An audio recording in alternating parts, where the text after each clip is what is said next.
Olá e bem-vindos! Se alguma vez tiveram uma daquelas dores que parece que nunca mais passa, sabem perfeitamente o quão frustrante pode ser encontrar alívio. Hoje vamos mergulhar numa tecnologia que propõe uma abordagem diferente, uma que usa o próprio sistema elétrico do nosso corpo para combater a dor. Chama-se TENS e o nosso objetivo é desmistificá-la por completo. A dor é uma experiência que nos une a todos, mas e se existisse uma maneira de a gerir sem ter de recorrer logo a medicamentos? É precisamente essa questão que nos impulsiona a procurar alternativas e é sobre uma delas que vamos falar hoje. E essa busca leva-nos diretamente a esta tecnologia, o TENS, que oferece uma forma totalmente diferente de encarar e lidar com a dor. Ok, então o que é isto do TENS afinal? Bem, a sigla quer dizer Estimulação Elétrica Nervosa Transcutânea. É um nome comprido, eu sei, mas a ideia é bastante simples. Basicamente, usa-se uns impulsos elétricos muito suaves para, de certa forma, baralhar os sinais de dor antes que eles consigam chegar ao cérebro. E o sistema em si é bastante simples. Consiste numa pequena unidade de controle que cabe na palma da mão, ligada por uns fios a umas almofadinhas adesivas.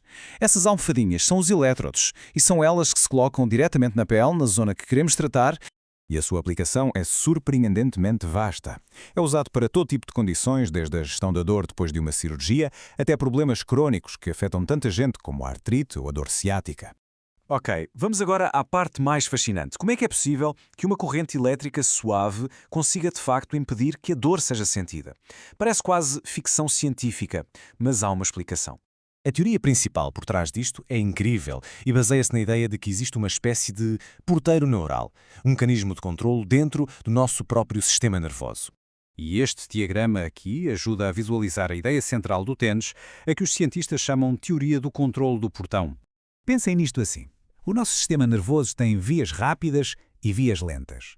O que o TENS faz é enviar uma série de sinais de toque e pressão, que não são dolorosos, pelas vias rápidas. Como estes sinais são mais velozes, chegam primeiro à medula espinal e basicamente dizem ao porteiro para fechar o portão. Quando os sinais de dor que viajam mais devagar chegam lá, encontram o portão fechado. Não conseguem passar para o cérebro. É genial, não é? Mas a história não acaba aqui. Há um segundo mecanismo em jogo.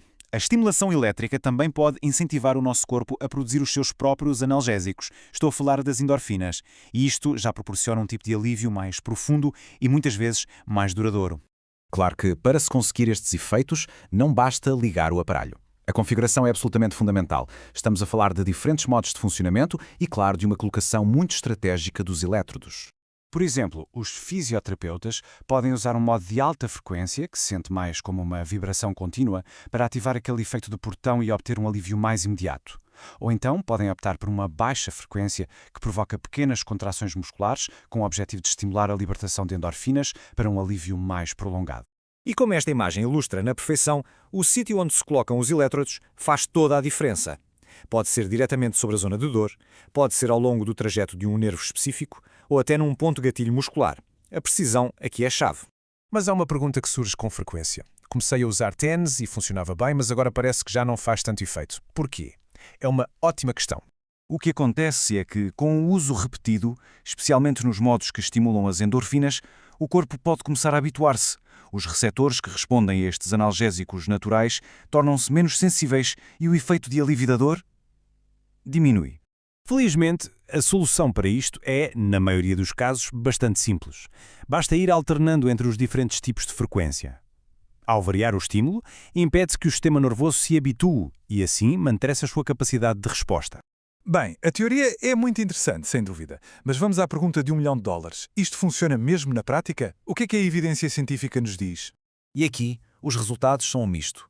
Vemos que a evidência mais forte é para a dor aguda, por exemplo, depois de uma cirurgia, onde ajuda a reduzir a dor e a necessidade de analgésicos. Mas depois, quando olhamos para outras condições, como a dor crónica no pescoço, a evidência é muito mais fraca, quase inconclusiva. E é importante ter isto em mente. Parte desta incerteza deve-se à própria investigação. Muitos estudos são feitos com poucas pessoas ou usam parâmetros de TENS muito diferentes uns dos outros. E isso, claro, torna muito difícil tirar conclusões definitivas e universais. Para terminar, vamos falar de um ponto crucial, a segurança. E com base em tudo o que vimos, tirar algumas conclusões práticas. O que é mesmo preciso saber antes de sequer pensar em experimentar? Primeiro que tudo, o TENS é, de um modo geral, considerado muito seguro. No entanto, há situações em que não deve ser usado. As contraindicações são muito claras, especialmente para quem tem dispositivos eletrónicos implantados, como um pacemaker ou durante a gravidez.